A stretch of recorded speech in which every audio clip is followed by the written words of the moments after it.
Mo fẹ́ fi àsìkò yìí mo fẹ́ fi àdírẹ́sì Portable Ọmọlálọ́mí Zazu. Sórí ògo ẹ tó lọ sókè Ọlọ́run ní jẹ́ kó wálẹ̀ o. O ò ní ṣìjẹ,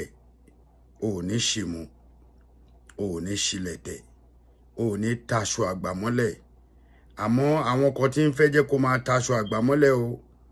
Kò ń ṣe gbogbo ẹni tí èèyàn bá jù lọ àbí tó bá jù ní lọ nìkan náà ń pè lágbà. Number one, Shori, when you talking about Fatia Entertainment, Ogani, only kéré lójú ẹ but Ogani, àbúrò tí wá dé ní. Toro bá wà lẹ́nu kíní promoter yìí ni, ó dẹ̀ ń do good, inú wa dẹ̀ ń dùn. Èèyàn fún ẹ ní contract láti jẹ́ pé kó wá ṣe show ní Amerika. Èmi Ààrẹ Almaroof fúnra mi, mo ti post ẹ̀, mo ti jù sórí status mi. Zazu. Ó lọ first kíní ẹ̀ tó kọ́kọ́ lọ sí embassy ó bú consular ó dẹ̀ rò pé máa fún ẹ visa ẹlẹ́ẹ̀kejì abẹ́lẹ́ẹ̀kẹta ẹ tó lọ wọ́n kó èèyàn 10 support ẹ kò sí ẹni náà ní ilé ayé lọ bí àwọn tó jẹ́ bàbá yín tí bá ní bàbá yín K1 the ultimate lọ béèrè tó bá fẹ́ kóyàn dání wọ́n máa sọ fún ẹ ó dẹ̀ máa mọ̀ pé kóyàn dání ó wá dé embassy ó lọ sọ fún wọn pé ó mọ̀ wọ́n rí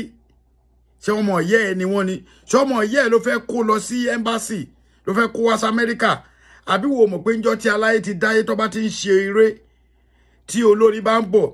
àwọn èèyàn náà máa tò mọ́ olórin yẹn nítorí pé àwọn báǹdì ẹ ìwọ gangan o lè má lówó gbogbo báǹdì ẹ lọ́wọ́ so that's why tó bá wù ẹ́ o lè wá fún mi o kó wá bú èbú or kó wá ṣe whatever bọ̀ jẹ́ kí n sọ fún ẹ má máa parọ́ fún àwọn èèyàn. Number one, ìmúra ó lé ẹ pa ní embassy. Gbogbo bó ṣe múra lọ gbogbo every garden thing ló wà ń bí báyìí. Ó tún wá lọ òun bú consular. Ó ṣe máa ń bú consular ni. So pé gbogbo wèrèwèrè tó ń ṣe tó ò dẹ̀ rẹ́ ní bẹ́ẹ̀ sódúdú ọ̀rọ̀. Ó kàn bọ́ síta, ó kàn jábọ́ ṣeré. Jẹ́ kí n gé kinní kan fún ẹ. Lọ́wọ́ gbogbo tí orin papọ̀ mọ́ra wọn. Mi ò fi yọ wọn o ẹni tó bá lásọdún 5 nínú wọn ọ̀gá ni Davido help ẹ ó tẹ̀ lójúmọ́lẹ̀ ó tún bẹ̀bẹ̀ oníkan kò ga gidi ó tẹ̀ wọ́n lójúmọ́lẹ̀ ó tún bẹ̀bẹ̀ gbogbo àwọn tó bá wá help ẹ ló ń tẹ̀ wọ́n lójúmọ́lẹ̀ wá bọ́ta ó ń sọ̀rọ̀ sí Wálé ó dẹ̀ ràn ẹ́ lọ́wọ́ but ṣó rántí pé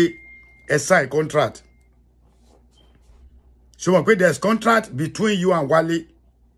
But o bọ́ sórí kíní ẹ̀sìn o lé o tẹ́wó o tẹ́ 2 million lẹ́ẹ̀mejì Portable má máa parọ́ fáwọn èèyàn náà o tẹ́ only 1 million 2 times ló tẹ́ 1 million and receipt 1 million rẹ̀ rí lọ́wọ́ mi ìwò sótìrí méjèèjì rẹ̀ receipt 1 million rẹ̀ kí ló tó wá ń parọ́ fún àwọn èèyàn ògo ẹ̀ tó yẹ kó rọra máa yọ́ lò jẹ́jẹ́ o wá fi pé ayé ti mọ̀ ẹ́ ṣé o mọ̀ pé àwọn ayé tó mú ẹ yẹn níjọ́ tó bá lulẹ̀ báyìí níjọ́ tó bá nọlẹ̀ báyìí wọ́n máa fi ẹ̀ ṣe yẹ̀yẹ́ ni gbogbo àwọn fídíò tó ti ṣe tó ti fi ń sọ̀rọ̀ òdì sáwọn èèyàn gbogbo ẹ̀ náà máa gbé jáde lóòótọ́ entertainer gidi ni ẹ I like you mo dẹ̀ love ẹ but o ní àwọn tó lè máa gbẹ́ ní mọ̀ràn bóyá ń gbẹ́ mọ̀ràn bóyá ò listen ni sórí gbogbo àdọ́tọ̀ ẹgbẹ́ tó ń dúró lẹ́yìn tó ní kó máa ṣe yẹn so fẹ́ gbọ́ brọ́dà mi wọn ò fẹ́ ògo ẹ wọ́n fẹ́ tẹ ògo ẹ̀rì ni mo fi bá níláyè mo fi búra wọ́n fẹ́ tẹ ògo ẹ̀rì ni mo ti sọ níjọ́ kan tí mo yẹn mo ní tí promoter 200 bá gbé ẹ jáde tí bàbá God ò bá tí ló yá o lè rí ṣe mo ti sọ bọ̀ tọ́lọ́n bá wá mú promoter ẹyọ kan tí wọ́n lérò yẹn tó bá mú jáde fún ẹ dúró pẹ̀lú wọn gbogbo àwọn tó bá tò láti lẹ̀ kò sí tó last 1 year lọ́wọ́ ẹ Zazu Ọmọlálọ́mí o ní ìdí ẹ o òótọ́ ọ̀rọ̀ kò ní ká má sọ ohun bá wọn kọ́ máa wọ ẹlòmíì lè wò mí kó lọ́rọ̀ tí mò ń sọ make sense brother mi tẹ́jẹ́jẹ́ o agilidi tó ṣe kíní kan tó ilẹ̀ ń yí mọ́lẹ̀ a tó wá bọ̀ sí ìwọ tó ẹ pé ò tẹ̀ tí débi kankan owó wo ló tí ní débi pé o ti ń bùgá sí àwọn tó ń ràn ẹ lọ́wọ́ wọ́n dẹ̀ ní kó má sọ̀rọ̀ òwò náà tó sọ. Only they say make I no talk. I talk. O ti talk insane. tọ́kẹ́ yẹn bó ló fẹ́ gbé ẹ dé àwọn tó ní àǹfààní nínú olórin ní Nàìjíríà lẹ́nìí tí bá yọ ọ̀tá ẹjọ́ wà ń bẹ àwọn gúrùpù kan tó lówó nu yín tí bá yọ ọ́ kúrò má jẹ́ ń dárúkọ àwọn lágbájá dà wọ́n dẹ̀ sì wà láyé o ayé ògbó ni wọ́n mọ́ gẹ́gẹ́ bí wọn náà ṣe sọ àwọn tí wọ́n lè star forever tọ́lọ̀ ti fún ní star bí irú àwọn K1 the ultimate àwọn Saheed Òṣùpá àwọn Paso àwọn Táyé Currency tó wà ń bàdàn ó mú wọn jẹ Súlè Màlá ó ń kó wọn jẹ di ọ̀la torí orin wọn ò lè lọ́lẹ̀ ìjọ wo ni wọ́n ti rí Paso ìjọ wo ló ti rí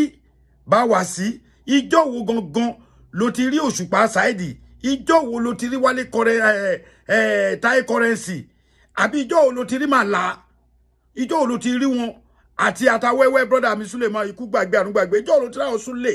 tó sì ń rìn nìdọ́lá ìjọ wo ló ti rí wọn kọ́ bọ́ta kọ́ ta sí promoter àwọn bẹ́ẹ̀ yẹn bọ̀bọ̀ yìí ó ní sense o you can come out and say what you know what pé mi kò jẹ́ kí n bẹ́ẹ̀ bẹ́ wálé àìjẹ́ bẹ́ẹ̀ wàá san nǹkan wàá owó tó lérò ló máa san ó ní o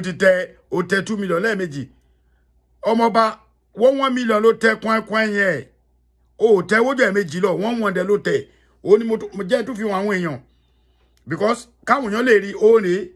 1 ló tẹ má parọ́ fáwọn èèyàn kó tẹ ó lẹ́ẹ̀mejì kó lè mọ̀ pé àbúrò tèmi ni Wálé Bàsà Wálé ó mọ iye àwọn tó ti gbé wá lù yìí Àṣàkẹ́ ti wà l'Amẹ́ríkà in another 3 days London 9 àlọ́jọ́ Àṣàkẹ́ ìwọ wá dúró ṣé wàá fẹ́ gbọ́ tó bá wá ní ìgbà promoter o lè gba visa America o wọ́n fi àbí mo lo wọ́n fẹ́nu tó onípe tó bá yẹ pé wọ́n dángájá ni wọ́n lè lu visa ẹ nítorí wọ́n gangan fúnra rẹ̀ o ti kọ́kọ́ bà visa jẹ́ bóyá kọ́kọ́ débẹ̀ first one o mú bú consular America o dẹ̀ fẹ́ gba visa lu wọn wọ́n máa ti wò pé definitely wèrè ló fẹ́ lọ ṣe lọ́dọ̀ àwọn o tún wá wá wọṣọ òṣì wá síbẹ̀ yẹn tó bá rí e tó wọṣọ ń bí gan ọkùnrin wò lè rìn kó má wọṣọ tóru bá mú ló máa rí wọ́n dẹ̀ máa fi wá múra ìmúra totally wrong mo ti sorry Zazu lọ bá ọpọlọ ẹ sọ̀rọ̀ kò lọ títí o ilé ayé yìí ò ṣe kíni kò lọ títí àwa máa bẹ́ẹ̀ sòótọ́ ọ̀rọ̀ tó bá wù ẹ́ o lè bọ́ta kò ní nǹkan tí ààrẹ Almaroof sọ ò dáa bàbá ẹ̀ làwa jẹ́ promoter gidi promoter nu ayé làwa bọ́ a ti filẹ̀ bọ́ mọ́ wa àbúrò wa Wálé ẹ̀bọ̀ra láàánú Feta Entertainment olóńdún lọ́wọ́ yìí kò sí pé bóyá àní ń bẹ ó ń dún correct ni lọ wò èmi àti Òṣùpá Saheed nígbà tó Òṣùpá kọ́kọ́ wọlé èmi àti ẹ̀ la kọ́kọ́ jọ ṣe for show bàbá ẹ̀ làwọn yẹn o àwọn yẹn ò bẹ́rí o wọn ò bẹ́nu bẹ́ o tí promoter mi bá ṣe nǹkan tó tẹ́ wọn lọ́rùn wọ́n máa fi sára ní nítorí pé ọ̀nà ọ̀la ọ̀nà fún lọ́nà ọ̀run ìjọsìn okùn bọ́ta okùn rant Ọlálọ́mí èyí lè yóò da èmi advice ẹni o èmi mọ̀ pé àwọn fáǹsẹ̀ kan wọn àbí tó bá ní ààrẹ kí ló kún ẹ̀ wò èmi ò ní tàn ẹ́ àwọn bíbù yẹn fẹ́ tàn ẹ́ pa ni gbogbo ọ̀dọ́ ń fún ẹ láyè pé kó máa lọ sọ̀rọ̀ tọ́jẹ́ kó máa lọ sọ̀rọ̀ àbí tọ́jẹ́ ń bẹ sọ́tò ògbọ́ yẹn brother mi ilé ayé ò ṣe kíni kò le títí ilé ayé yìí kò le títí kò lọ o kò ó gùn ilé ayé gùn fà bọ̀ kò gùn fún yàn o kò gùn fún yàn gbogbo wa tó bá lówó tó bá lọ́lá tó ní Rolls Royce tó kọ́lé mẹ́ẹ̀ẹ́dọ́gbọ̀n tó fi góòdù tó wọ góòdù tó wọ́ ti 20 million tó wọ òrùka tó wọ́ ti 40 million tó wọ bàtà tó wọ Versace tó wọ Ceruti tó wọ gbogbo ẹ̀ ọmọ ìyá mi tó dé fìlà 50,000 sórí tó fẹ́ gbọ́ ikú lòpin o máa wá ní sùúrù o máa ní sùúrù ọ̀pọ̀lọpọ̀ tó ń bẹ ó níbi tó lè bẹ́ sí kò sọ́bọ̀ ń dán re o gbogbo ọ̀bọ̀ ọ̀dọ̀ ló ti ṣe kíni náà ti gbọ́n ọpọlọ ronú sọ̀rọ̀ mi o ire o ààrẹ Almaroof ni tó bá fẹ́ bá mi sọ̀rọ̀ contact mi lórí +202 855 1748 kó bá mi sọ̀rọ̀ kí bẹ́ẹ̀ bẹ́ Wálé Bàsà God bless you bye.